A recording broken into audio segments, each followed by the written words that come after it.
જય સ્વામિનારાયણ. આજના દર્શન. જય ગણપતિ દાદા. જય કષ્ટભંજન દેવ. જય સ્વામિનારાયણ. હક વગરનું જ્યારે લેવાનું મન થાય છે ત્યારે મહાભારતનું સર્જન થાય છે, પરંતુ હકનું હોવા છતાં પણ છોડી દેવામાં આવે છે ત્યારે રામાયણ સર્જાય છે. Good morning. જય સ્વામિનારાયણ, જય સિયારામ, જય શ્રી કૃષ્ણ, જય માતાજી. ઓમ નમઃ શિવાય. સિદ્ધેશ્વર મહાદેવની જય.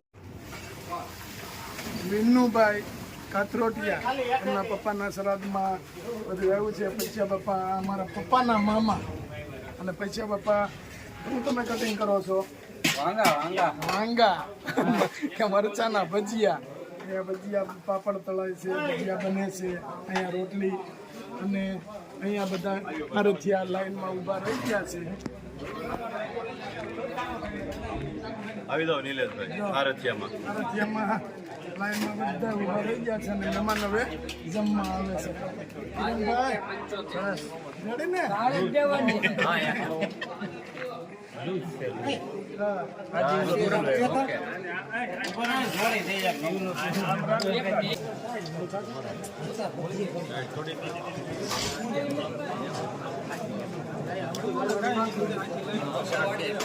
ડાયાભાઈ નાખો મરચા. ડાયાભાઈ બે દે.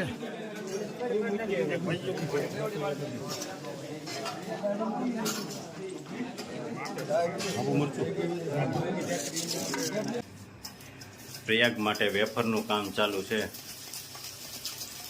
કેળાની વેફર તાજે તાજી. કેમ બા? હા,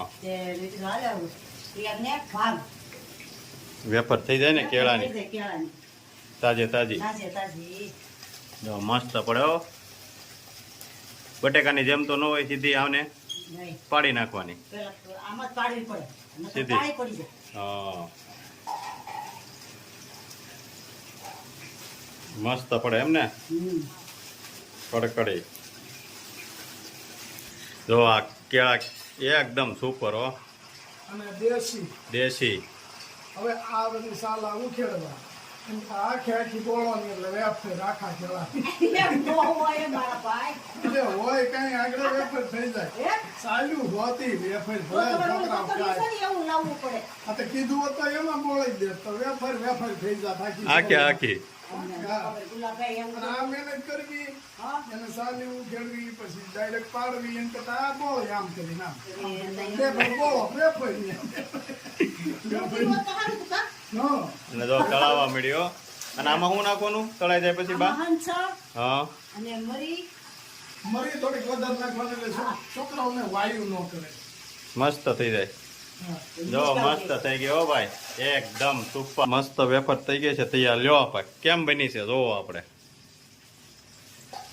ઉપર બની છે એક નંબર. આમાં છે ને કાયમ લાગી જાય, કાચા કેળા મળે નહીં કોઈ વાતે, એટલે ઈ થોડીક તકલીફ થાય. બહારનું તેલ હોય નકરું એક હરખું તળ્યા કરે, ખરાબ થઈ જાય. આપણે અમદાવાદ ન જોયું? હા, સવારે બપોરે 4 વાગ્યે ચાલુ કરે તે રાતે 10 વાગ્યા સુધી ઈ ના તેલમાં, પછી પાછા બીજે દી પાછું ઈનું ઈ તેલ ત્યાં લાયું બનતી હોય, અમે જોતા હોય ઘણી ખરું, પણ તેલ ઈનું ઈ. અને આ તો આપણે ઘરનું તેલ હોય એકદમ મસ્ત, સિંગ તેલમાં તળવાની. કાળું તેલ હોય, એકદમ કાળું થઈ ગયું હોય. કેમ બની છે પણ? પછી ઉપર બની છે ઠાકોરજી થાળ થઈ ગયો.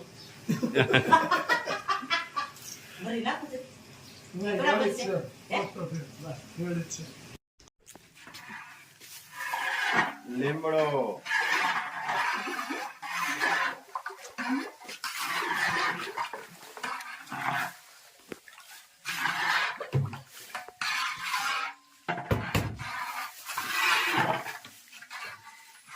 મીઠો લીમડો મહેંદી બધું મિક્સ.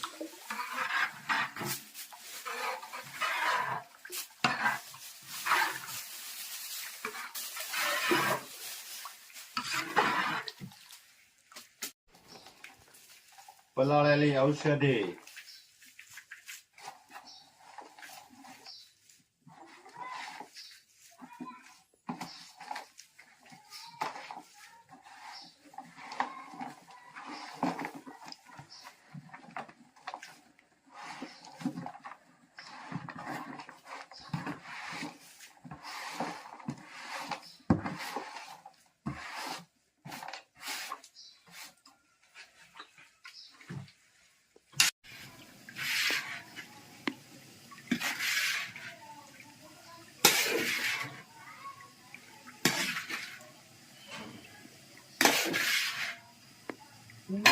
આપણે અહીંયા ચૂલા આગળ બેહવાનું રાખ્યું છે. રાજુભાઈ અટાણુંથી મિક્સ કરતો તો હવે રાજુભાઈને થોડીક કોરો થઈ જાય એમ, કારણ કે તેલ ભરપૂર માત્રામાં આપણે બનાવીએ છીએ અને એટલું બધું આખો આ તવો તેલનો ભર્યો છે.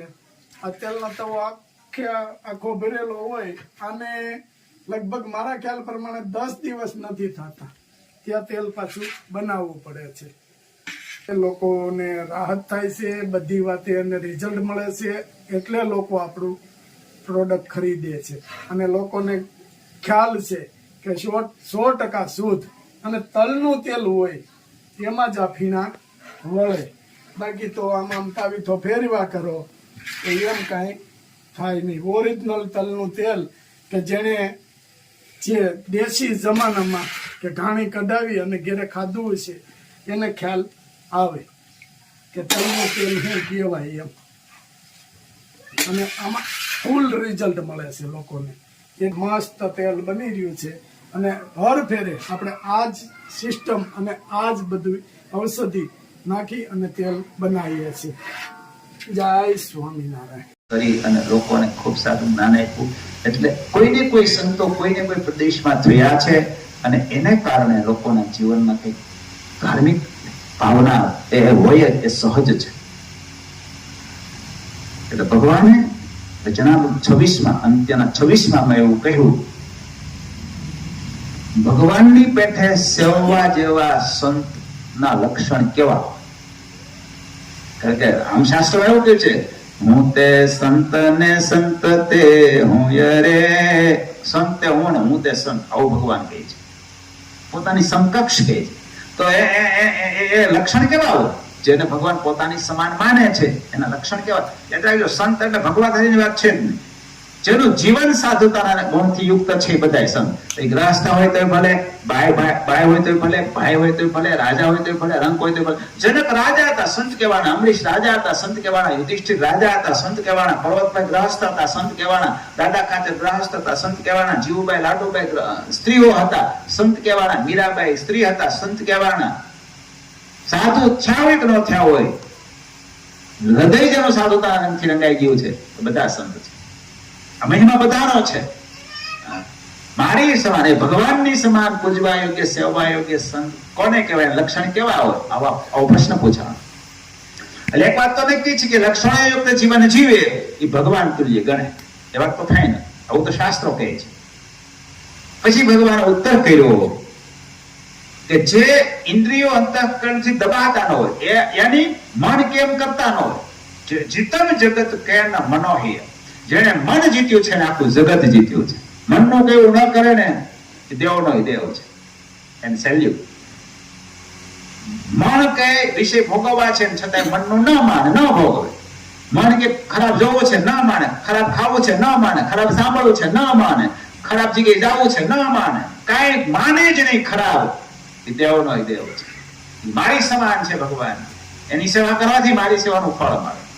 પણ ક્યારે? તો કે ઇન્દ્રિયો અંતઃકરણને દાબીને વર્તે ત્યારે. મન કેમ કીડા કરે એને પામર કહો છે. પછી ભલે ભગવા પહેર્યા હોય, સંસાર બંધ છોડી દીધો હોય તો એ પામર છે.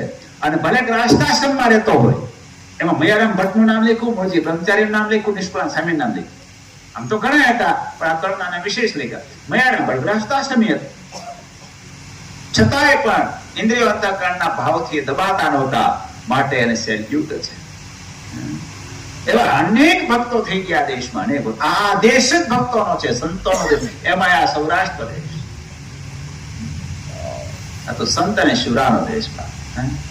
એકવાર ભૂલો પડે કાઠિયાવાડમાં તને સ્વર્ગ ભૂલાવું શામળા, એવો આ દેશ છે.